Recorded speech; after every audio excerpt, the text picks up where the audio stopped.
Hi, I'm Cookie Masterson, and that was the parrot I bought that has the same exact voice as me. I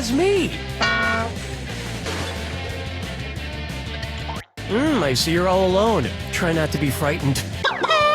And your wrong answer of the game is being sponsored by Land McDally's Incorrect Maps. They'll get you to the general area of where you need to go. If you happen to find our sponsor's wrong answer of the game, you'll be rewarded with big prizes and cash. All right, here we go. Get ready, time for question 1. Let's start with, you've seen one ball, you've seen them both. If a baseball pitcher threw as many consecutive strikes as there are consecutive strikes bowled in a perfect game of bowling, how many total batters would he strike out? 3 batters, 4 batters, 5 batters, or 6 batters? Spare me. Oh, you're gonna kick yourself. To bowl a perfect game, you need to get 12 consecutive strikes. If a baseball pitcher threw that many strikes in a row at 3 strikes per batter, they would strike out 4 total batters. And the level of athleticism it takes to throw a strike in baseball and a strike in bowling is roughly the same. No, seriously. I've seen people at the bowling alley bowling while actually attached to life-saving medical devices. Oh, Mama, gonna tell you what I'm gonna do. Say it so. Let's try a quarter till turkey lurkey time. Speaking of bowling, I recently bowled 3 strikes in a row, and the bowling alley gave me an actual baby turkey. Which is just great because now I have to name it. So, what would be an appropriate name for my young male turkey? Tommy Lee Wishbones, Bryant Gobble, Jake Gillenclaws, or Carl Feathers? An adult male turkey is called a Tom, but a young male turkey is called a Jake.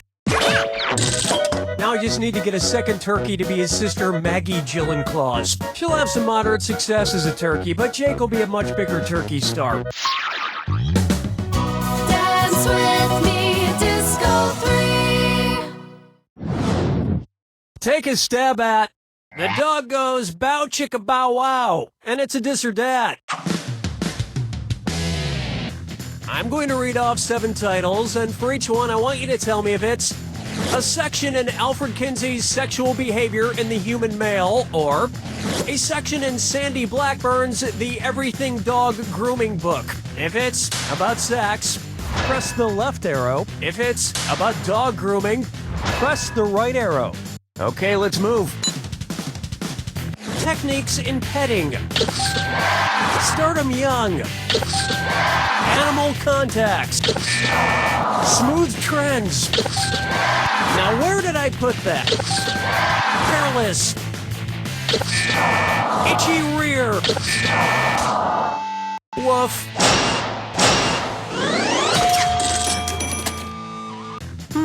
It looks like they both have a chapter titled Fluffing.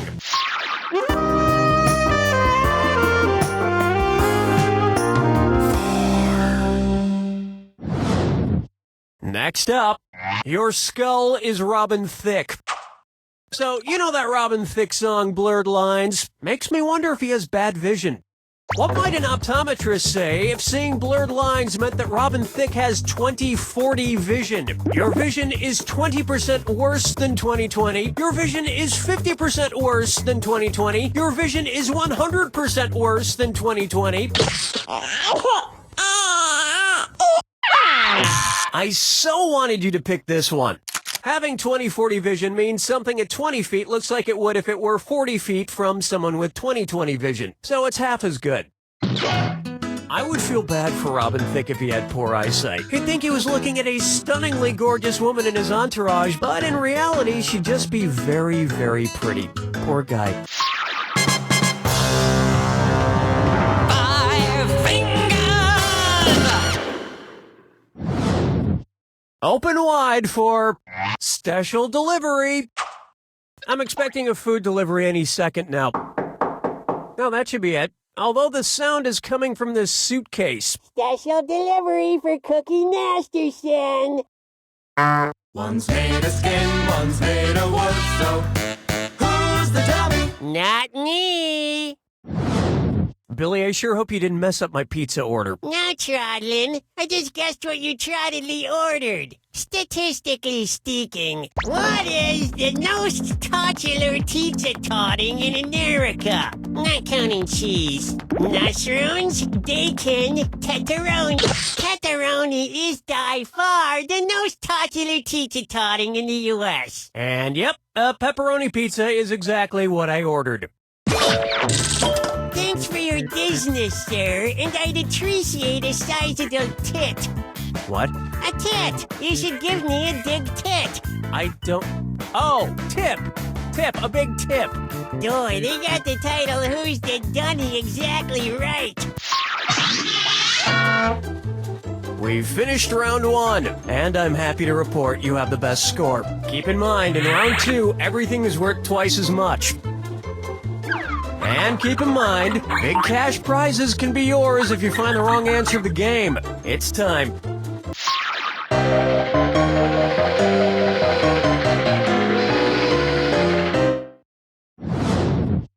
Here's one for you. Literacy for her. So, have you heard of this term chicklit? Apparently, any book written by a woman gets lumped into this category, which I think is really demeaning. Why can't it be called babelit? Anyway, using this chicklit logic, which of these books is not chicklit? Gone with the Wind, To the Lighthouse. Now pay attention. Gone with the Wind, To the Lighthouse, and Atlas Shrugged were written by Margaret Mitchell, Virginia Woolf, and Ayn Rand, respectively. John Fowles, the only non-chick, wrote The French Lieutenant's Woman. John Fowles' work belongs in the great genre of prose known as lit. Atlas holds up the world, but you just dropped the ball. But that lets you pick up an incorrect map of America from Bland McDally's Incorrect Maps, because geography. This wrong answer of the game is worth $8,000 for you. Nice job. Question 7. Get up and shake your monkey bang. And now, rhythm method acting. You know how people tell actors to break a leg? Well, which actor might have been able to play his role more realistically if he had actually literally broken a leg? Cary Grant in North by Northwest, Jimmy Stewart in Rear Window, Orson Welles in Citizen Kane, or Gregory Peck in To Kill a Mockingbird. If he wanted to be all method actor, Jimmy Stewart could have broken his leg in real life to better portray his character in Rear Window, a man with a broken leg who spied on his neighbors with a camera. So, if you have a broken leg and you spy on your neighbors, it's considered a classic movie. But if your leg isn't broken, you're some kind of pervert. Whatever. Follow me down to the sea. Why not try cramming for my rectal exam?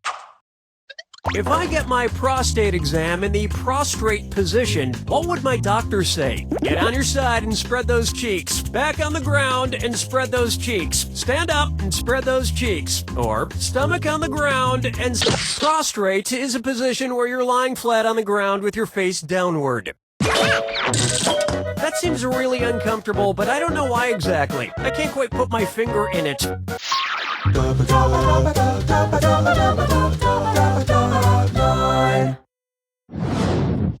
It's time for Consumer Retorts.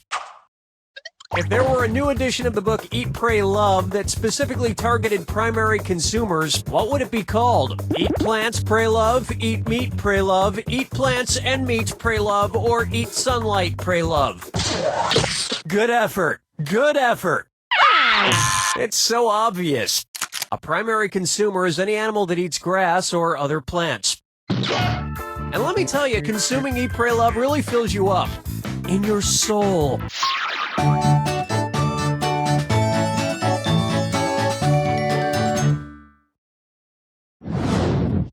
Next, auto-tuning. If Jay-Z is in an Ottoman Empire state of mind, what might he be thinking about? Cruising down the street with the Mongols, sipping life casually with the Huns, sitting courtside with the Aztecs, or saying what's up? Whoa, whoa! Where's that confounded right answer? The Ottoman Empire was established by the Turks in the 13th century and existed for over 600 years. And with Jay-Z on his Ottoman throne, he'd still have 99 problems, but a place to rest his feet ain't one.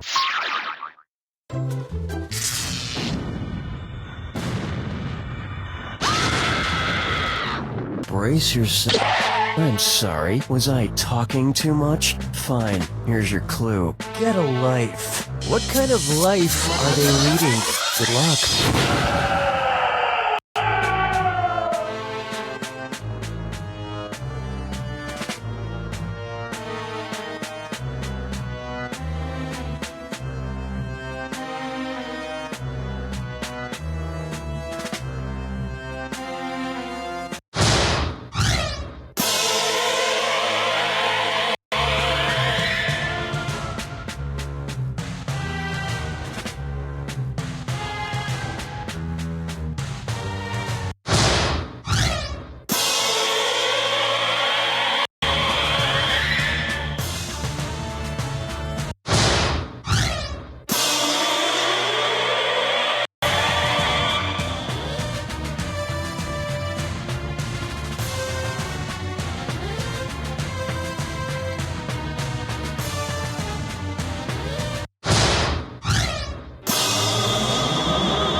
That's all she wrote! The important thing to remember is to live your life to the fullest. Not like our studio ghost, Dennis.